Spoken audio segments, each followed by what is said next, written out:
প্রিয় রাজবাড়িবাসী, জানতে চাচ্ছি আপনারা সকলে কেমন আছেন। আমার বন্ধু মনোযোগ বানায় দেন।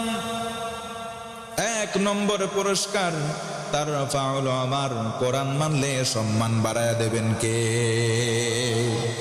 ও আমার ভাইরা বলেন তো দেখি, কল্যাণের সম্মান যিনি দেন, আওয়াজ করে সেই রবের নামটা একটু বলেন তো কি? আর জোরে বলেন কি? আল্লাহ রাব্বুল আলামিন বলেন, ওয়া তুইজ্জু মান তাশাউ ওয়া তুযিল্লু মান তাশাউ বিয়াদিকাল খায়র।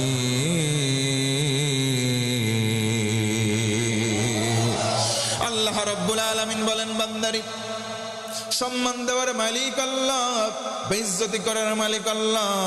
কল্যাণের সম্মান একমাত্র যিনি দেন, আওয়াজ করে বলেন তিনি কে? 2 নম্বর পুরস্কার হলো তাবারাকাহুল হায়াত। জীবনে যত বরকত দরকার, কোরআন মানলে আল্লাহ রাব্বুল আলামিন বরকত বাড়ায় দেন, বলেন সুবহানাল্লাহ। 3 নম্বর হলো তাজকিয়াহুল হায়াত।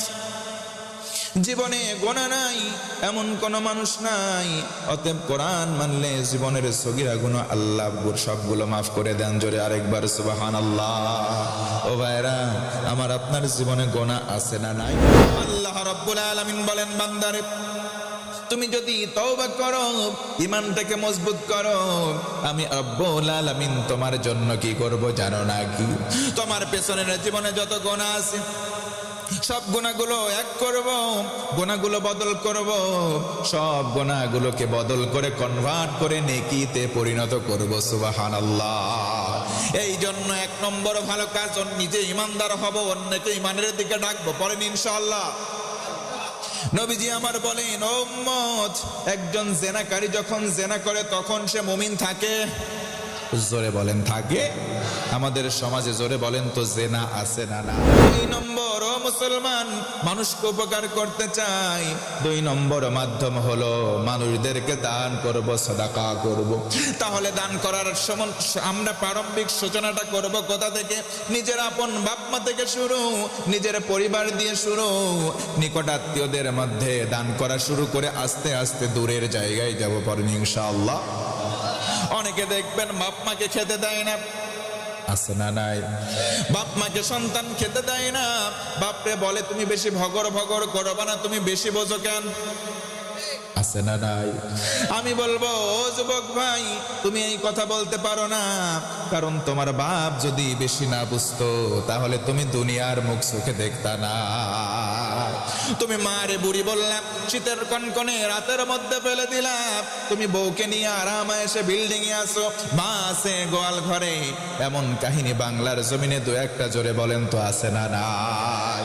তুমি নিজের মধ্যে সামঞ্জস্য করতে পারো নাই, অথচ ওই মা তোমাকে কষ্টের পরে কষ্ট স্বীকার করে। আল্লাহ বলেন, ওয়াহনান আলা ওয়াহান, কষ্টের পরে কষ্ট স্বীকার করে এই দুনিয়ার আলো বাতাস যিনি দেখিয়েছেন তিনি হলেন আমাদের মা। কথা বলেন ঠিক কিনা? এই জন্য নবীজি বলেন, ও আমার উম্মত, তুমি কল্যাণের জন্য অন্যের পক্ষে দোয়া করবা, ওই দোয়া আল্লাহ তার পক্ষে কবুল না করে তোমার জন্য আগে কবুল করে নিবে। এই জন্য বেশি বেশি নেকের দোয়া করার দরকার আছে না নাই? আল্লাহর নবীজির চেহারা কত সুন্দর। আল্লাহর নবীর সাহাবী হযরতে আলী 1 দিন 2 দিন 3 দিন না খাওয়া না হারে আছেন। নবীজিকে সন্ধানের জন্য চলে গেলেন, মসজিদে গিয়ে নবীজিকে পেলেন না, দরজায় কড়া নাড়লেন, নবীজি ঘরের মধ্যে নাই। পাশ থেকে আহলে সুফার সাহাবীরা বললেন, বাবারে, ওরে আলী, তুমি কেন এসেছো? তোমার শ্বশুর নবীজি তো বাড়িতে নাই, মসজিদে নাই, কোথায় যেন চলে গেছে। হযরতে আলী বলেন, সাহাবীরা শুনে নাও, আমি আলী 3 দিন অনাহারে, 1 দিন 2 দিন 3 দিন আমি আলীর পেটের মধ্যে কোনো দানা পানি কিছু পড়ে নাই, আমি ক্ষুধার্ত, এই জন্য নবীজির সঙ্গে দেখা করতে আসলাম।